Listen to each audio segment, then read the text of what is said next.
हमारे अंदर पाप आया है तो एक लक्षण हमारे अंदर आएगा। क्या? हम किसी से ईर्ष्या करते हैं, द्वेष करते हैं, किसी के प्रति छल करते हैं, कपट करते हैं। ये सब पाप का ही स्वरूप है। परंतु पाप हावी हो जाएगा तब हम अधर्म का मार्ग लेकर के कैसे भी सामने वाले का अनित करने का विचार करने लग जाएं, तो समझ जाना पाप आपके भीतर घर कर चुका है। ठीक है, आपसे ज्यादा श्रेष्ठ कोई बन गया, ईर्ष्या हुई, इतना चलेगा, लेकिन आपने कुछ किया नहीं, अपने काम में लगे रहे। लेकिन जिस दिन ईर्ष्या के कारण आप उसका अनहित करने का मन बनाने लग जाओ, उसी दिन समझ जाना कि पाप आपके चित्त में भयंकर रूप से विद्यमान हो गया। ईर्ष्या हो रही है यहां तक ठीक है, पर ईर्ष्या के कारण आप उसका अनहित करने लग जाओ और उसी की योजनाएं बनाने लग जाओ, ये पाप आपके चित्त में घर करके बैठा है, उसी का परिणाम है।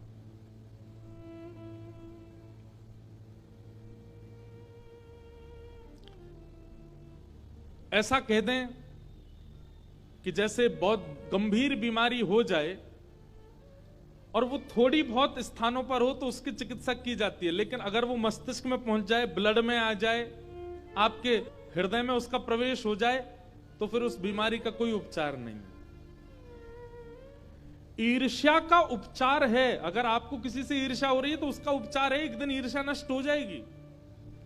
लेकिन ईर्ष्या के कारण अगर आपने उसका अनहित सोचा, विचार किया और करने भी लग गए, उसका उपचार नहीं होगा। उसका उपचार तो नाश है बस। कई लोग ईर्ष्या में इतने चले जाते हैं कि उसके नाश के लिए वे लोग यत्न तक करते हैं, वे लोग प्रयत्न तक करते हैं, वे लोग टौने टोट के करते हैं सामने वाले के साथ कुछ बुरा हो।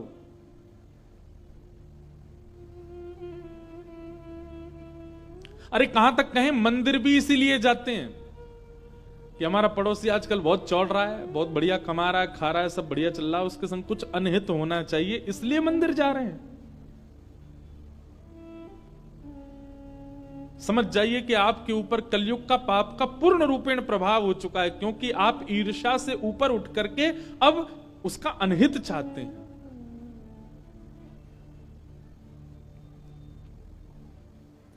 इसलिए किसी के प्रति ईर्ष्या आवे, कथा में आइए, सत्संग में आइए, गुरुजनों के पास आइए, गंगा स्नान कीजिए, यमुना स्नान कीजिए, धीरे धीरे अपने उस ईर्ष्या को नष्ट कीजिए।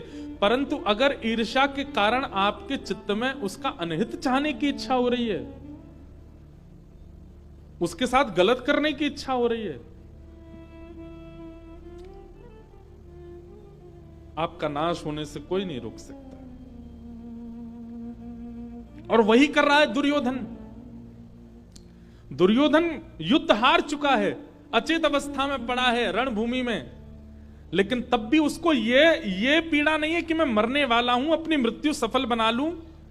अरे मेरे कुछ क्षण बचे हैं, मैं इन क्षणों में कुछ अच्छा कर लूं, हरिनाम संकीर्तन कर लूं, भजन कर लूं, कुछ पुण्य कर लूं। नहीं, वो थोड़े क्षणों जो उसके बचे हैं जीवन के, उनमें भी क्या सोच रहा है कि मैं क्या करूं कि पांडव भी मारे जाएं, मैं पांडवों से बदला लूं।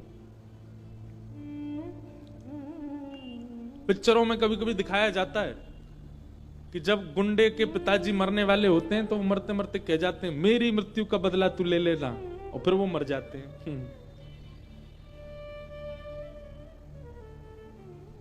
ये पिक्चरों तक अच्छी बात है, पर जीवित अवस्था में ऐसी स्थिति ना आवे।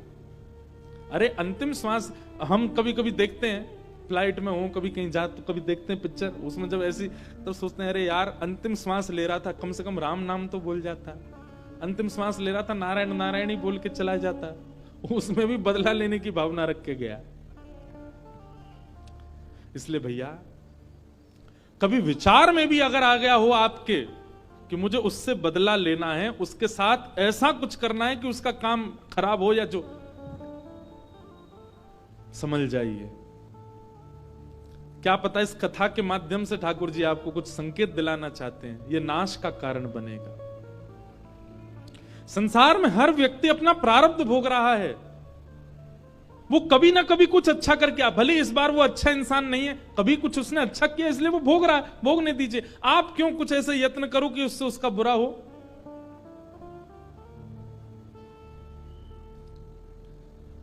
दुर्योधन अचेत अवस्था में पड़ा है और उसी समय गुरुपुत्र अश्वत्थामा दिखाई देते हैं दुर्योधन को। दुर्योधन कहता है, अश्वत्थामा तुम्हें मेरा एक काम करना है। क्या?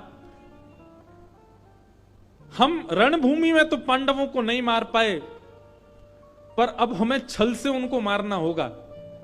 हम महाभारत का युद्ध तो हार गए, पर हम यदि हस्तिनापुर की गद्दी पर नहीं बैठे तो ये पांडव भी नहीं बैठने चाहिए।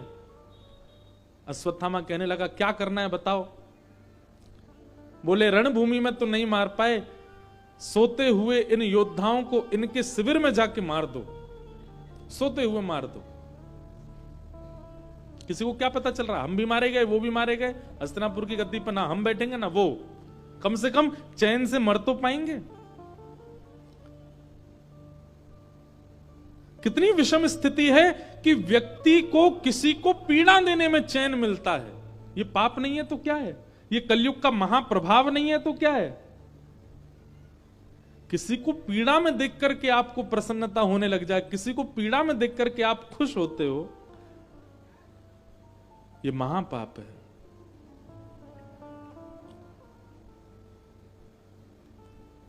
और आप और हम तो कथा में बैठे हैं, इसलिए हम लोगों के लिए ऐसा लगता है कि ऐसे लोग तो नहीं होंगे संसार में, पर आप जान करके आश्चर्य करेंगे, ऐसे लोगों की सबसे ज्यादा संख्या है जो किसी के अनहित होने की खबर सुन करके घर में उत्सव मनाते हैं। बोले, आज तो भैया पार्टी होएगी, क्यों? उसका बुरा हुआ इसलिए हम खुशी मना रहे हैं।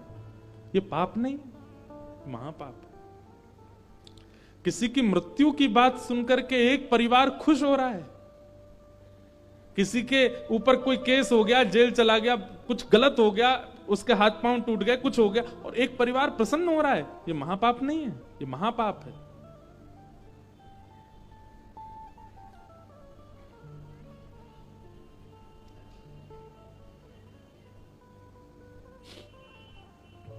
अश्वत्थामा अर्धरात्रि में गए पांडवों को मारने के लिए, लेकिन जिनके रक्षक सुदर्शन चक्रधारी, उनको कौन मार सकता है?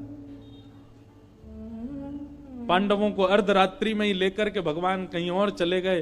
अश्वत्थामा ने आकर के सोते हुए, अंधेरे के कारण देख नहीं पाया, द्रौपदी के सोते हुए बालकों को मार दिया और उनके सर धड़ से अलग करके एक थैला में भर के ले गया, दिखाने के लिए दुर्योधन को कि देखो मैंने अपना काम कर दिया।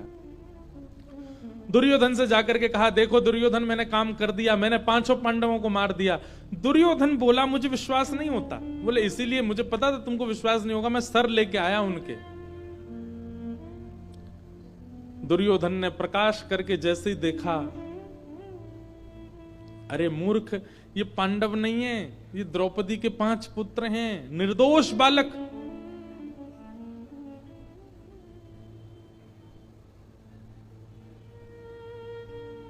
पांडवों का उत्सव मनना था, परंतु मातम मनने लगा। दूसरे दिन प्रातःकाल जैसे ही देखा तो रक्त से संचित समस्त शिविर हो चुके थे। दौड़ करके जब देखा तो द्रौपदी के 5 पुत्र मरे पड़े हैं, सर नहीं है उनके, केवल धड़ पड़े हैं। रोने लगी द्रुपद सुता और उसी समय संकल्प ले लिया अर्जुन ने, प्रतिज्ञा ले ली अर्जुन ने, द्रौपदी तुम रो मत, मैं प्रतिज्ञा लेता हूं जिसने भी बालकों को मारा उसको जीवित नहीं छोड़ूंगा मैं। बंधुओं, क्रोध बुरा नहीं होता, पर क्रोध में हमारी प्रतिक्रिया बुरी होती है। इसलिए जो लोग कहते हैं कि हमें बहुत क्रोध आता है, क्या करें? बस क्रोध में मौन हो जाओ, बोलना बंद कर दो, कोई प्रतिक्रिया मत दो। आपका क्रोध नाशक नहीं होगा। फिर क्रोध आने दीजिए, बस आप क्रोध में बोलना बंद कर दीजिए। कठिन होगा लेकिन फिर भी करो, एक आध बार थोड़ी बहुत आवाज निकलेगी, 2-4 बार प्रैक्टिस करोगे तो फिर अपने आप सीख जाओगे। क्रोध में मौन हो जाओ, बोलो ही मत। चाहे कोई कितना भी छेड़े, कितना भी बुलवावे, कितनी भी कस्में वादे कर दे, फिर भी मत बोलो। जब तक मत बोलो जब तक क्रोध शांत ना हो जाए। धैर्यवान होकर के जब आप बोलेंगे, क्रोध शांत होने पर जब आप बोलेंगे, तो आप नाश नहीं करोगे अपना, कुछ अच्छा ही निकलेगा आपके मुख से। तो क्रोध बुरा नहीं होता, क्रोध में प्रतिक्रियाएं बुरी होती हैं, क्रोध में प्रतिक्रियाएं नाशक होती हैं। और एक बात सुन लीजिए, क्रोध को कम करने का एक ही उपाय है कि क्रोध में प्रतिक्रियाएं करना जैसे आप कम कर दोगे, 1 बार 2 बार 3 बार 5-6 बार में, धीरे धीरे जब प्रतिक्रिया ही नहीं दोगे, धीरे धीरे अपने आप क्रोध कम हो जाएगा। फिर आपके सामने कोई कितना भी कुछ कर दे, आपको क्रोध आएगा ही नहीं, क्योंकि आपने प्रतिक्रियाएं ना दे करके अपने क्रोध में प्रतिक्रिया करने का मतलब क्या है? जलती हुई अग्नि में कपूर डालना, उसको और तेज करना। जब व्यक्ति क्रोध आने पर प्रतिक्रिया देता है तो उसका क्रोध अगली बार और ज्यादा बढ़ जाता है। लेकिन जो व्यक्ति क्रोध आने पर प्रतिक्रिया ही नहीं देता, अग्नि में घी ही नहीं डालोगे, तो धीरे धीरे अग्नि शांत हो जाएगी, धीरे धीरे अग्नि का तेज कम हो जाएगा। ठीक वैसे क्रोध है, कुछ पकड़ लो, कुछ जकड़ लो, हाथ की मुट्ठियां बांध लो, आंख बंद करके ऐसे बैठ जाओ, लेकिन बोलो मत, चाहे कुछ हो जाए। क्रोध में मौन हो रो। बताओ, कोई एक को समझ में आई बात? इतने लोगों में एक ने समझी।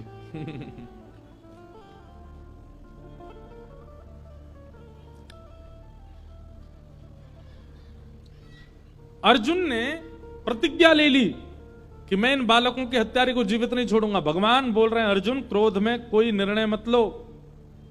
लेकिन क्रोधी व्यक्ति किसी की सुनता नहीं है। अर्जुन बोला, आप रहने दीजिए द्वारिकाधीश,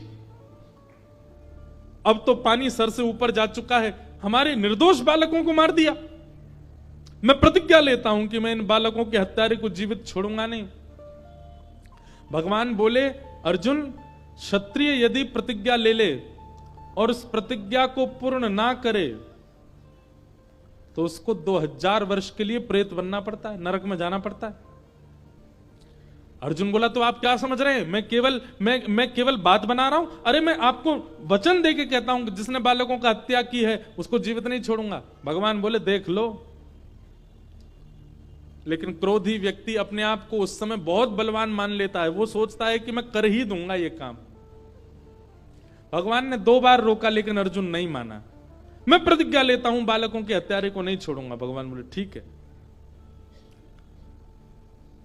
अर्जुन निकल पड़े।